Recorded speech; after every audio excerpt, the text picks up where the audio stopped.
Louise de Kérouaille was King Charles II's most hated mistress, and they hid a dark secret behind bedroom doors. Near the end of his life, Charles started going limp and was unable to satisfy his French maiden. Even worse, Louis repaid him with a heartbreaking betrayal. King Charles II of England was a serial womanizer with a bevy of mistresses, yet something about his favorite, Louise de Kérouaille, set her apart, and that something was how much people hated her. Louis was born in 1649 in France. When it came to the noble pecking order, her parents were pretty low on the ladder, and they took on the name de Kérouaille from an heiress ancestor to make themselves seem more important. However, they did have a stunning daughter and ambitious plans. Louise was legendary in the 17th century for her particularly naive beauty, and her many admirers just couldn't get enough of her good girl looks and baby face. She may have had innocent eyes, but underneath her serene facade, Louise was wickedly clever. This was a girl who knew exactly how to get what she wanted. Her parents' plot was simple. They threw Louise into the employ of Henrietta Stuart, the sister-in-law of King Louis XIV. They wanted her to catch the king's eye and become a royal mistress. Clearly, they had no qualms about how their daughter came about her riches as long as she got them. But a plot twist was on the horizon. King Louis wasn't looking for a new side piece. He was too deep into negotiations with King Charles II of England and spurned her advances. As it turned out, the king hoped that Louise's new boss, Henrietta, could help him out with his England problem. After all, King Charles just so happened to be her brother. When Louise shipped Henrietta back to England to broker a treaty, Louise made sure she was also on the boat. Reportedly, from almost the moment King Charles laid eyes on Louise, he couldn't get her out of his head or his bed. Charles was quite a ladies' man, and then jumping into his bed, Louise was also jumping into a snake pit. Two of his other mistresses were Barbara Palmer and Nell Gwynn. Palmer in particular was known as the uncrowned queen for her influence, and she didn't look kindly on an upstart elbowing her way in.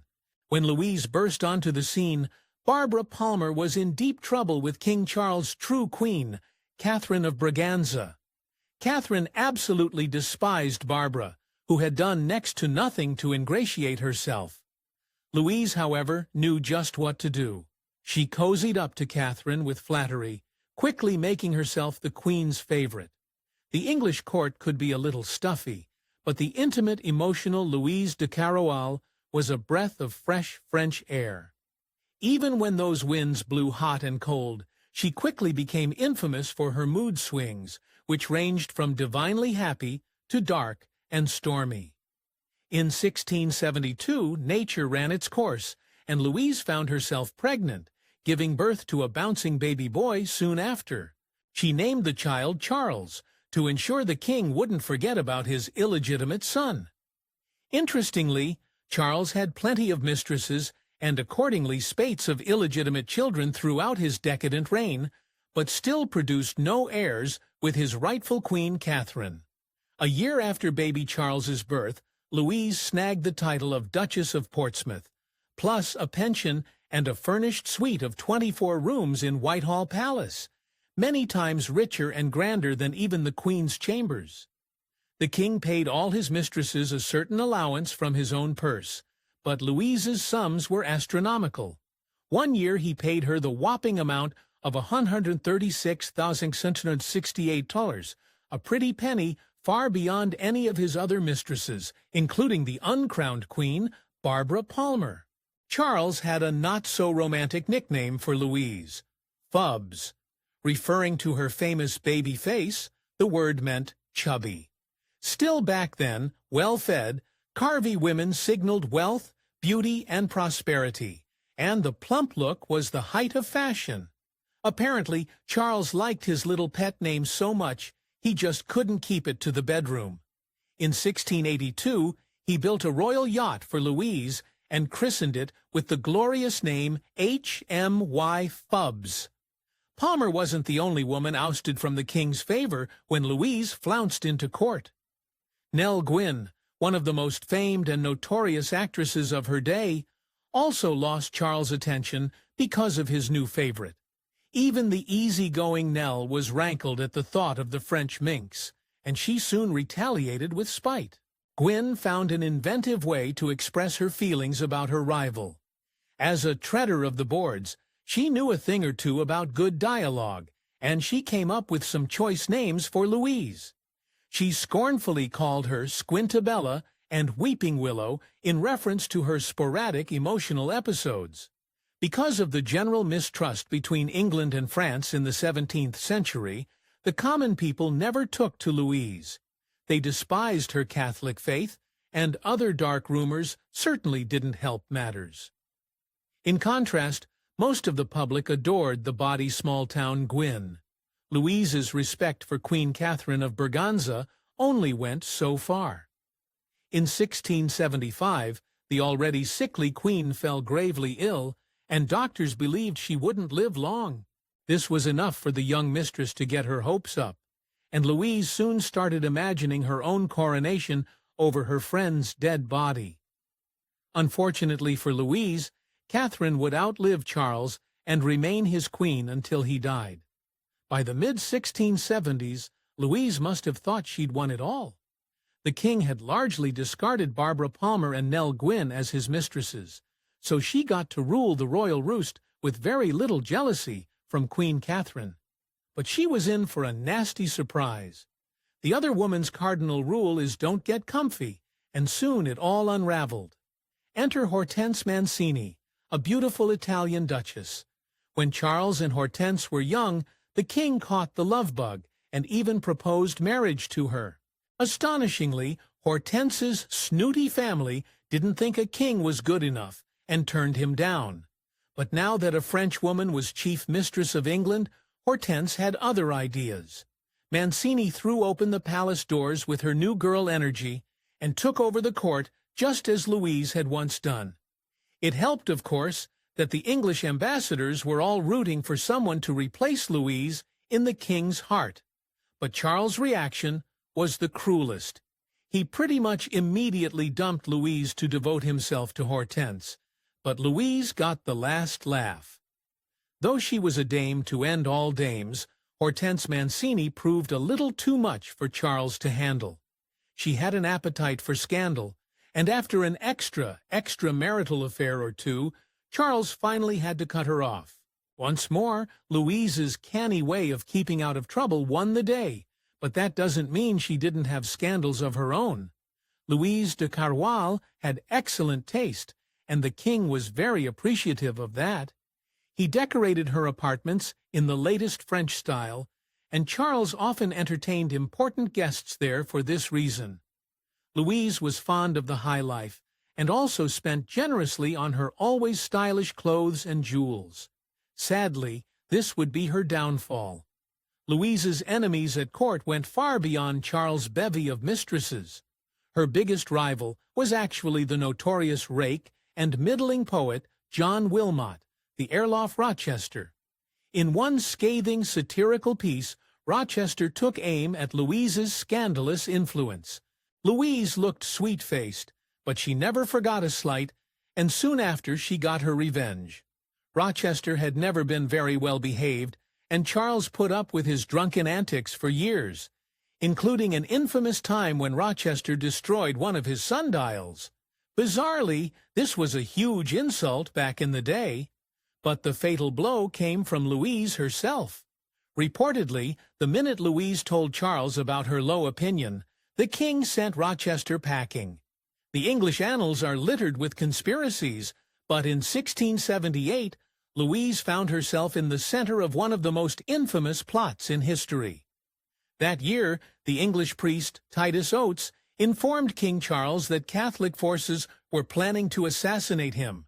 Suddenly, suspicion fell on the Catholic Louise. By the time the smoke cleared on this so-called popish plot, at least 22 people had lost their lives.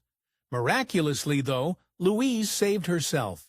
Her kindness to Queen Catherine paid off, and the Queen was one of her most steadfast allies throughout the accusations. Apart from being Duchess of Portsmouth, Kérouaille also earned the titles of Baroness Petersfield and Countess of Ferrum. The French court also gave her several presents and awarded her the title of Duchess of Aubigny on Charles' request. On February 6, 1685, King Charles II passed at the age of 54. The day was tragic for Louise in more ways than one. Not only was she barred entry from his chamber while he was on his deathbed, she was also worried about her vulnerable position at court. Nonetheless, Charles tried to protect her, even with his last breath. On his deathbed, he asked his family to do well by her. Sadly, that's not what happened. Although Charles' family promised to protect Louise, she met a heartbreaking end. It was clear to her she wasn't welcome in England, so she sailed to France and spent her last days alone and in debt. She had never saved enough to keep her afloat once the money stopped coming in, nor had she learnt how to live within her means. In November 1734, Louise de Kérouaille passed at the ripe old age of 85, having outlived most of the important men in her life by several decades. She had seen it all, the height of extravagance and the lows of penury, and she had done it like a true queen, even though she wasn't. Her scandals continued long after she passed, and apparently it runs in her genes. Both of Prince Charles' wives, Princess Diana and his former mistress Camilla, Duchess of Cornwall, are descendants of hers. There are many surviving portraits of Louise, but only one is this disturbing. In 1682, Pierre Mignard painted the Duchess sitting, regally dressed in a chair, while a black child presents her with perils and corals. This symbolized the wealth and power of her position, and emphasized the fairness of her skin in comparison to the child's. Yikes! The French poet Charles Robigny famously remembered Louise as sweet as she was beautiful. She had dark hair and eyes, and apparently had a melancholic yet elegant style of speech. Baby-faced Louise might also have been a nerd at heart. At the time, King Charles was consumed by the longitude problem. Worrying over how sailors could navigate the seas when no one had yet found a way to measure longitude, Louise took an interest in the puzzle, and even introduced Charles to a French scientist who thought he had solved it. As it turns out, he hadn't solved the problem, but the introduction did change the state of British science. The turn of events spurred Charles to build the groundbreaking Royal Observatory in Greenwich. Near the end of Charles's life, he and Louise had a dark secret behind bedroom doors. The aging king was having performance problems, and he often couldn't properly satisfy his young mistress. This is an embarrassing enough predicament, but it didn't take long for even worse rumors to start floating through the palace.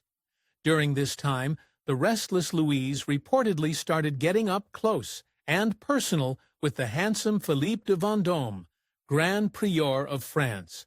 Now, Charles was never a fan of monogamy, but he never meant for his mistresses to exercise the same freedoms. Half mad with jealousy, the king apparently marched right up to Philippe and demanded that he get the hell out of England. The Duke, smug and self-satisfied with his prowess and power, refused. Eventually, King Louis XIV himself had to step in and bring his rogue subject back to France to prevent a sticky situation. Louise lived the plush life of a courtier while she was in England, but some say there was a darker reason for her being there in the first place.